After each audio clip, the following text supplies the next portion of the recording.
സിദ്ധു, നിന്റെ മൈൻഡ് ഇവിടെ ഒന്നും അല്ല. എനിക്ക് ഈ നാട്ടുകാരെ ഫേസ് ചെയ്യാൻ നല്ല ബുദ്ധിമുട്ടാണ് മായേ. അത് നല്ലത് കിട്ടാത്തതിന്റെ കുറവാണ്.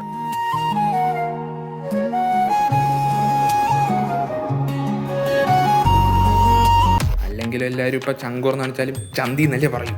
എന്തോന്നടേ നീ പറയുന്നേ? നിന്നോട് ഈ സ്ക്രിപ്റ്റ് പറയുമ്പോൾ എന്നെ പറഞ്ഞാൽ മതിയല്ല, പോയി ഗൂഗിൾ നോക്കടാ പറട്ടെ. അത് നിനക്ക് അപ്പ പറഞ്ഞൂടെ മായേ. ഞാൻ എൻ്റെ അനിയത്തിയെ കണ്ടായിരുന്നു മായേ, അവൾക്ക് എൻ്റെ സിനിമ കാണാൻ കൊതിയാവുന്നു. ഇനി അധികം വെച്ച് താമസിപ്പിക്കരുത് സിദ്ധു, നീ അവക്കായി സിനിമ ചെയ്യണം. ഇതൊരു സൈക്കോ ത്രില്ലർ ഐഡിയ ആണ്. നിന്റെ ഐഡിയ നല്ലതാണ്, പക്ഷെ പുറത്തുള്ള പേടിയേക്കാൾ നിന്റെ ഉള്ളിലെ പേടിയാണ് നീ എഴുതേണ്ടത്. ലോകം എന്നൊരു തോൽവിയായിട്ട് മാത്രമേ കാണുള്ളൂ മായേ. നീ ഓടുന്ന ട്രാക്ക് നിനക്കായി വരച്ചതാണോ? ബാക്കിയുള്ളവർക്ക് ഓടിക്കൊണ്ടിരിക്കുമ്പോൾ ഞാൻ മാത്രം നടന്നാലാ?